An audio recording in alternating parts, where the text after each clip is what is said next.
The market never lies. Men lie, opinions lie, tipsters lie, but the market itself, in its ceaseless motion, always tells the truth, to a trader who is willing to listen. There are rules that strip the mystery away and make the movements predictable, not in the sense of knowing tomorrow's price at today's close, but in the certainty that human nature repeats, that patterns of greed and fear unfold in the same sequence again and again. Isn't it strange how so few ever truly see that? They prefer the thrill of gambling, the fleeting satisfaction of guessing right, instead of the discipline of studying rules that never change. The first rule is patience. Most men cannot wait. They crave action. They want the market to provide excitement like a roulette wheel, and so they jump in and out with no reason beyond restlessness. But the market does not pay you for impatience. It punishes you for it. The predictable part is this: when the crowd rushes, when the mob can't resist, that is when the wise man waits. Have you ever noticed how easy it is to want a stock after it has already made its big move? That's human nature, and that very nature creates the same repeating chart of boom and collapse year after year. Another rule is that a man must cut losses quickly and let profits run. Simple words, but hardest of all to obey. Why? Because the human mind hates admitting a mistake, but loves flattering itself with a small gain. A trader will take a 1-point profit and boast of his victory, yet he will hold a 5-point loss hoping the tide will turn. But the market does not reward hope, it rewards discipline. The predictability lies here. Most traders will always do the wrong thing in the same way, and if you resolve to do the opposite, you will win. Haven't you found yourself guilty of clinging to a loser longer than you should, all the while promising yourself you'll get out? Tomorrow, if it doesn't improve, trend is another immutable law.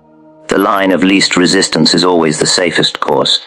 Prices move in trends, whether upward or downward, and the great profits are made by aligning with that tide and riding it until the signs say the movement has spent itself. The market tells you which way it wants to go, but men prefer to fight it, to pick tops and bottoms, to guess at turning points. They want to be clever rather than rich. That's why most fail. The predictable outcome is that the few who follow the trend make fortunes, and the multitude who buck the tide go broke. Haven't you noticed how every bull market lures in bears who insist it can't go higher, and every bear market finds eager bulls declaring the bottom is in? The tape is your compass, the price action your only trustworthy signal. Tips, news, rumors, all of them are distractions. The rule is to watch the market itself. If you follow the tape with an open mind, it will show you where the money is flowing. But men love stories. They cling to an inside tip from a friend or a newspaper headline, as if those words could bend the market to their will. Yet the market could not care less about their opinions. It moves according to supply and demand, fear and greed, and the balance is written in the prices for all to see. Tell me, when was the last time a tip truly made you money in the long run? The great illusion is that the market is new each day. It isn't. The actors change, the companies change their names, but the play is the same. It is always a struggle between hope and fear, between weak hands and strong, and if you learn to read the signs, you can foresee the outcome. The chart formations, the price reactions, the hesitations and breakouts. They are footprints of the crowd, and the crowd never learns. Haven't you realized how the very panic you feel when prices plunge is the same panic every other man feels, and that this very panic is the reason bottoms are always oversold? The rule that makes trading predictable is that human nature never changes. That is why the market is never truly new. If a stock is advancing, the public rushes in, pushing it higher, and then higher still until the last buyer has bought. Then the decline comes. And in the decline, the same public, unable to stand the pain, sells in despair, throwing away bargains at the very moment strong hands are quietly accumulating. This happens over and over. What could be more predictable than the repetition of human weakness? I have made fortunes by waiting for the right situation, then committing fully when the line of least resistance was clear. I have lost fortunes when I broke my own rules, when I acted on impulse or allowed vanity to take hold. The rules are eternal, but the difficulty lies in obeying them. A man can write them on a card and keep them in his pocket, but unless he has mastered himself, the card is worthless. Do you believe you can master yourself well enough to obey a rule when your own money is at stake, when fear and hope are shouting in your ear? It is not brilliance that brings success in trading. It is not college degrees, or complex theories, or elaborate systems. It is simply the ability to wait, to observe, to recognize the pattern, and to act only when the odds are in your favor. But men will not wait. They would rather be in the market at all times, long or short, chasing shadows. They cannot sit still and watch, though that very waiting is what makes the great profits possible. I have said before, it was never my thinking that made big money for me. It was always my sitting. Tell me, do you think you can sit through the boredom while the crowd grows restless? The law of action and reaction applies in every campaign. A stock that has advanced swiftly must react, and the way it reacts tells you the strength of the movement. A shallow reaction followed by renewed strength is the sign of continued upward motion. A weak recovery after a decline is the sign of further weakness to come. The rules are clear, but they require study, observation, and the courage to act without hesitation when the signal is there. Yet most will hesitate at the critical moment, then chase when the move is already half spent. Haven't you seen it in yourself, that tendency to wait too long for confirmation, only to buy just as the move is ending? Profits are made in the big swings, not in the small fluctuations. The man who scalps for a point here and a point there spends his life working for the bucket shop. The man who sits through the full move, who has the courage to pyramid carefully in a strong trend, he is the one who finds fortune. It is always the big move that pays, and the rules that point to it are always the same. Do you not see that chasing small profits is simply another form of impatience, the very flaw that ruins most traders? Speculation is as old as the hills, and it will never die, because men will never stop gambling. But speculation based on rules, on understanding of human nature, on study of the market itself, that is what makes trading predictable. The public always plays the wrong way at the wrong time, and that very fact provides the opportunity for the man who knows the rules. How many times must the crowd lose before you understand that your advantage lies in doing the opposite of their instincts? When you see a stock breaking out of a long period of inactivity, when volume increases, when the price moves in harmony with the general trend, that is not chance. It is law. The accumulation by strong hands leaves its mark. The distribution before a decline leaves its mark as well. The rules for reading these signs do not change, but the crowd will always insist it is different this time, that some new condition invalidates the old truths. And yet, every cycle proves them wrong. Can you remember how many times you have heard, "This time is different," and how many times it has turned out to be the same? The man who understands that markets move because of people, and people move because of emotions, he can profit. Because emotions do not evolve. The same fear that drove a man to dump his holdings in 1907 drove another man in 1929, and drives another man today. The chart records it with impartial accuracy, and the chart will record it again tomorrow. Isn't it remarkable that the secret of the future lies not in new information, but in the unchanging weakness of human hearts? Rules, not hunches, guide the successful operator. A hunch may be right once, but rules are right always. If you depend on luck, you may win today, but lose tomorrow. If you depend on rules, you can be wrong on a single trade, but right across a lifetime. The predictability is not in any single event, but in the long procession of repeated behaviors that make the same opportunities appear again and again. Would you trust your fortune to luck, when the rules are written plainly in the history of every great movement? The first essential is to recognize the line of least resistance. The second is to act boldly once you have recognized it. The third is to stay out when there is no clear line. Simple, yes, but simplicity is what men cannot stand. They demand complication, complexity, secret systems, as if mystery could produce wealth. The rules are too plain for their taste, so they ignore them, and the market takes their money. Tell me honestly, are you guilty of seeking some hidden formula, when the truth has been before your eyes all along? Patience to wait is harder than courage to act. You may not believe that when you first hear it, because to most men, courage sounds like the greater trial. They imagine that acting boldly, risking money on a trade, plunging into the market with conviction, that is what requires bravery. And yes, there is courage in taking a position, in staking your capital when the tape gives you a signal. But in speculation, I have found, again and again, that the real test of a trader is not the moment of entry, but the long stretch of waiting before it. The majority cannot sit still. They must act, even when the conditions are not ripe, even when the tape is silent, even when the odds are against them. Do you not see in yourself that same nervous itch, that hunger for action simply for action's sake? The market has a rhythm, but it is not a constant drumbeat. It does not provide an opportunity every day nor every week. Sometimes the conditions align perfectly. The line of least resistance is clear. The volume confirms the move. The broader trend is in harmony. In those moments, a man should act with courage, yes. But between those moments, when the picture is uncertain, when prices drift without conviction, when the tape whispers instead of shouting, the wise trader waits. And that waiting, that stillness, is the hardest work of all. Can you honestly say you are content to sit idle, watching the crowd bustle about, while you do nothing? Impatience is the downfall of more traders than bad judgment. They simply cannot stand being out of the market.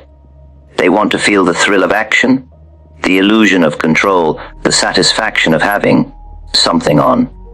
So they buy when they should not, they sell when they should not, they move in and out like gamblers pulling the lever of a slot machine. The market, however, is not a slot machine.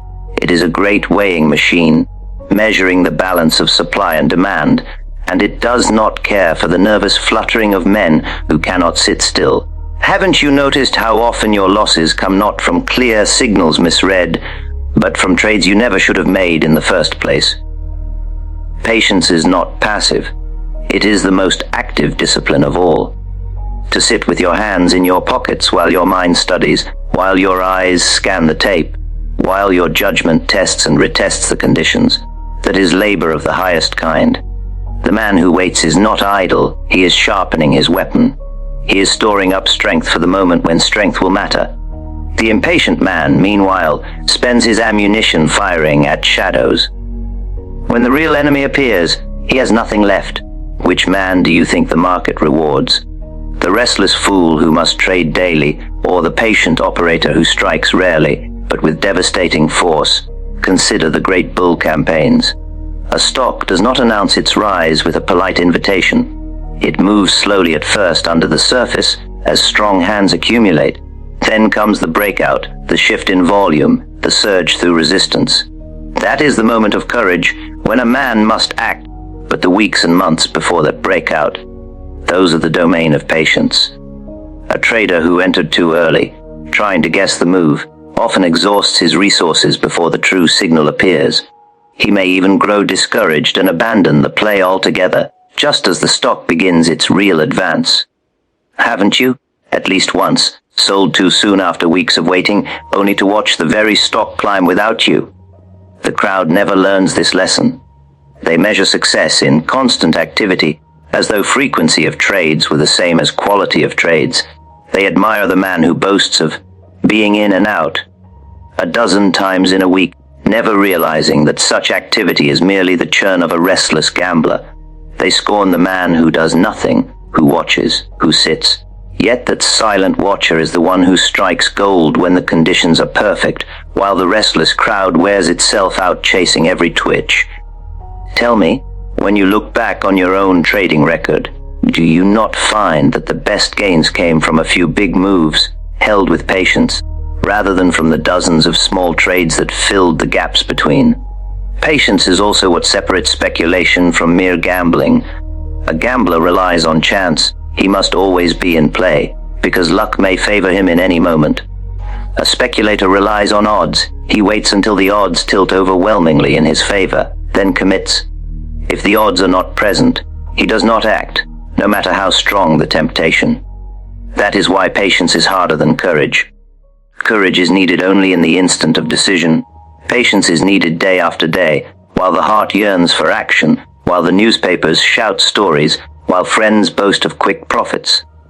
Can you resist that pressure? Can you stand apart? Can you wait while the world mocks your inactivity? Even after a trade is taken, patience remains the hardest virtue. Men love to snatch at small profits, as though taking a point or two off the table proves their cleverness. But the real profits are made by sitting through the whole move, letting the trend carry you far beyond what you first imagined. That sitting requires patience of the deepest kind. A man must resist the temptation to grab at crumbs when a feast is in the making. He must hold through reactions, through minor setbacks, through the constant noise that suggests the move is over. And each day he must battle his own nerves, telling him to act when the wisest choice is to sit. Do you think you have the strength to hold a winning position long enough to see it mature? Or will you let impatience rob you of the very fortune you worked for? Patience is the foundation of all the great rules. To cut losses quickly requires patience with yourself, to accept the small pain today rather than cling in hope. To let profits run requires patience with the market, to endure its fluctuations without flinching. To follow the line of least resistance requires patience with the tape, to wait until it reveals itself instead of forcing your opinion upon it. Every rule is built upon waiting for the right moment, the right signal, the right condition. The market rewards no man for haste, but it rewards handsomely the man who waits. Haven't you realized that the market's greatest enemy is not ignorance, but impatience? I have seen fortunes lost because men could not wait a single day longer. They were correct in judgment, correct in analysis, correct in every essential, but they acted too soon. A premature trade is as costly as a wrong one, sometimes more so. The market is like a battlefield where timing is everything. To charge too early, even in the right direction, is to be cut down before the enemy has exposed himself. To wait until the moment of weakness, to strike when the foe is already wavering, that is victory. Yet waiting that long is more than most men can bear. Can you bear it? Can you let the opportunity ripen fully before you act? The truth is simple, but simplicity is intolerable to most. They demand action, complexity, endless motion. They cannot abide the quiet days, the empty hours, the long weeks when nothing must be done. Yet those are the times when the patient trader builds his fortune, not by acting, but by refraining. He hoards his capital, he sharpens his judgment, he keeps his powder dry. Then, when the signal comes, he unleashes with courage and conviction. The public, worn out from its ceaseless churning, is unprepared. And once again, the patient man reaps the rewards of waiting while others squandered their strength. Distribution and accumulation always leave footprints. That is a truth as certain as the rising and setting of the sun. Markets are not mysterious forces beyond comprehension. They are mirrors of human behavior, and when great operators buy or sell, they cannot conceal their actions entirely. The footprints appear in the tape, in the volume, in the quiet movements that seem insignificant to the untrained eye. The man who learns to recognize those footprints, who studies them with patience, gains an advantage over the crowd that no rumor, no tip, no guesswork can ever provide. Have you ever wondered why a stock begins to rise long before the public knows the news, or why it weakens quietly before disaster is announced? Accumulation is the patient work of strong hands. It never announces itself with fanfare. It is done in silence over days, weeks, even months. The tape may look dull, the price may drift within a narrow range, but beneath that quiet surface, steady buying absorbs the stock that weak holders throw away. The strong hands never rush, they know haste would betray them. They buy carefully, in small quantities, never bidding the price up too far, content to wait until their store is full. To the crowd, this period seems lifeless, boring, unworthy of attention. But to the observant trader, the footprints are there, the persistent support on declines, the refusal of the stock to break down, the slight but steady increase in volume at certain levels. Haven't you noticed how some stocks simply will not go down, no matter how the general market weakens? Distribution is the opposite, but it follows the same law. When the insiders, The strong hands have already enjoyed the advance. They must sell, but they cannot dump their holdings all at once. They must distribute, and distribution requires the eager participation of the public. So they sell into strength, feeding the stock to the very crowd that sees the recent rise and believes it will continue forever. Prices may even climb higher during distribution, for demand is abundant, but the footprints remain. Volume increases, the stock rises more slowly, reactions become sharper, rallies weaker. The strong hands quietly exit, and the public takes their place. Soon after, with no more support beneath, the stock collapses. Isn't it remarkable how the very moments of greatest optimism are often the final stages of distribution? The footprints of accumulation and distribution are written in the action of price and volume. They are subtle, but they repeat endlessly. Accumulation shows itself in a base, a level of support that holds again and again. Each time the stock dips, buyers appear. Each rally may seem unimportant, but taken together, they form a pattern of strength. Distribution shows itself in topping formations, in wild swings, in erratic moves that confuse the crowd. The same pattern recurs in every era because the process is governed not by chance, but by necessity. Large operators must buy gradually to avoid lifting prices, and must sell gradually to avoid crushing them. The footprints are as natural as the tracks of animals in the snow. Do you think you can learn to see them before the rest of the crowd? Most traders ignore these signs. They crave excitement, they chase news, they act on hunches. They do not study the quiet periods when the real work is being done. They buy after the accumulation is complete, when the stock has already moved far. They sell after the distribution is complete, when the stock has already collapsed. And they wonder why they are always late, why fortune eludes them. The answer is simple: they look at the surface, while the successful operator looks beneath. Haven't you noticed how often you yourself felt the urge to buy only when the move was obvious, or to sell only when the decline was already in full swing? The footprints are not perfect signals, but they are consistent guides. A stock that refuses to go lower during market weakness is being accumulated. A stock that rises on small volume but falls heavily on large volume is being distributed. A stock that builds a wide base, holding firm at the bottom of a long decline, is preparing for a new advance. A stock that stalls at the top after a steep rise, fluctuating violently, is preparing for a decline. These are laws, not guesses. The tape records them faithfully, but only the disciplined eye can recognize them. Do you believe you have trained your eye to read such signs, or do you still allow yourself to be blinded by the daily noise? The reason these footprints matter is because markets are ruled by supply and demand, and accumulation and distribution are the very processes that determine supply and demand. When stock is absorbed by strong hands, available supply dwindles. When demand comes later, prices must rise sharply because little stock remains to be bought. When stock is fed to the public during distribution, available supply grows heavy. When demand weakens, prices must fall sharply because too much stock is in weak hands. This is the mechanism that makes booms and busts inevitable. And because the mechanism never changes, the footprints never change. Haven't you seen this cycle play out in every market you've ever studied? The footprints also reveal the psychology of the crowd. In accumulation, fear dominates. The public has lost interest. They have sold in despair after a decline. Prices drift, volume shrinks, and the crowd assumes the stock is dead. That is when the strong hands accumulate, taking advantage of the public's fear. In distribution, greed dominates. The public sees only rising prices. They rush in to buy, convinced the rise will never end.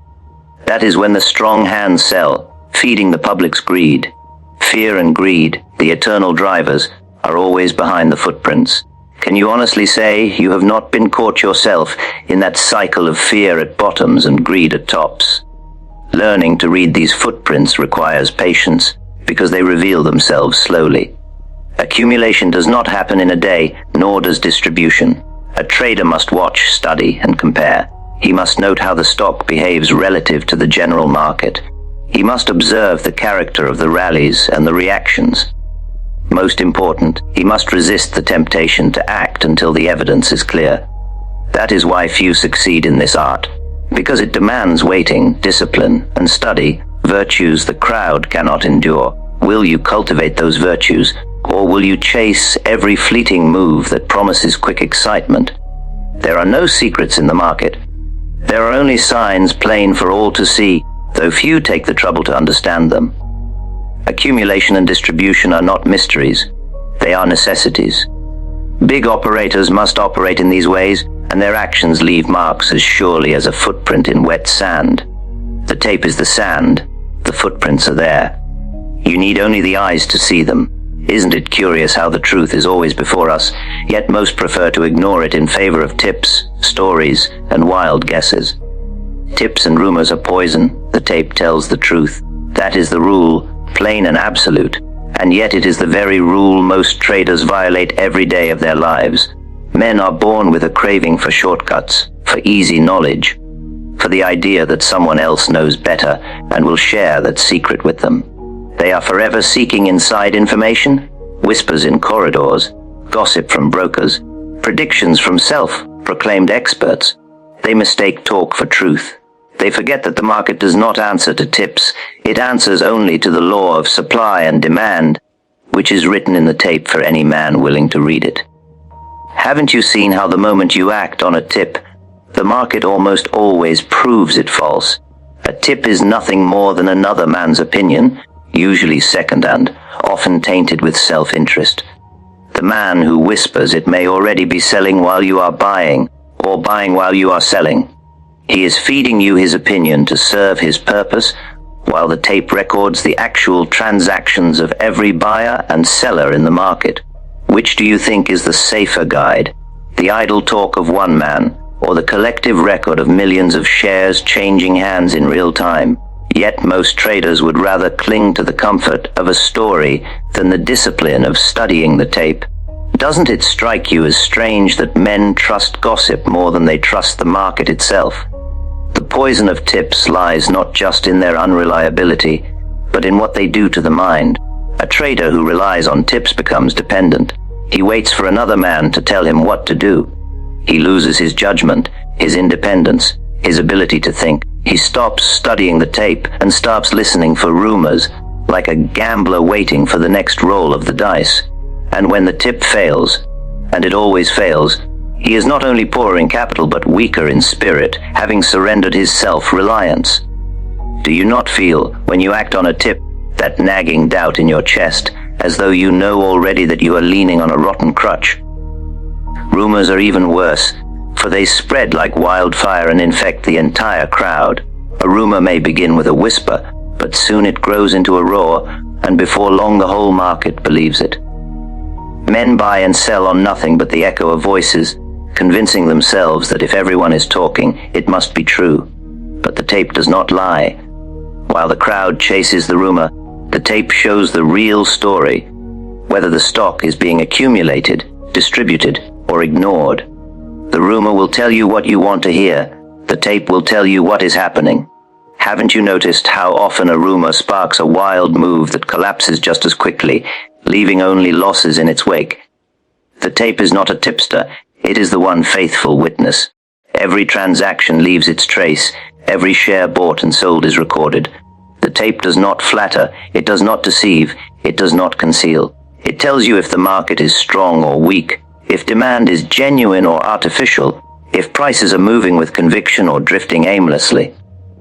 The tape is indifferent to stories. It reflects only facts. The sooner a trader learns to trust the tape and ignore the talk, the sooner he steps out of the crowd and into the class of operators who actually succeed. Wouldn't you rather base your decisions on fact than on hearsay? I have seen fortunes made by those who read the tape correctly, and I have seen fortunes lost by those who followed tips. The man who acts on tips is always late, because by the time the tip reaches him, the insiders have already acted. They bought before he heard the good news, and they are selling to him when he rushes in. They sold before he heard the bad news, and they are buying from him when he panics. The tape shows these actions long before the tip reaches the public. The footprints of accumulation and distribution are there for any man who cares to look. Do you not realize that every time you take a tip, you are entering the market at a disadvantage after the move is already in motion? The danger of tips is also that they feed the vanity of the trader. He likes to feel special, as though he has been given privileged knowledge denied to others. That feeling blinds him to the truth. He does not question the source. He does not check the tape. He simply acts proud to be in the know. But the market punishes vanity. It cares nothing for how privileged you feel, only for whether you are on the right side of the line of least resistance. The tape will tell you which side that is. The tip will not. Haven't you caught yourself smiling at being handed a secret, only to regret it once the market proved you wrong? Even professionals fall victim to tips. Brokers, bankers, insiders. They are human too, and they love to talk. They enjoy the importance of passing on. Inside, information, and the recipient enjoys the importance of receiving it. But all of this chatter is poison. The market itself is the only insider worth listening to. The tape shows you what the insiders are actually doing, not what they are saying. If they are accumulating, the tape will reveal it. If they are distributing, the tape will reveal it. Their words may deceive you, but their actions cannot.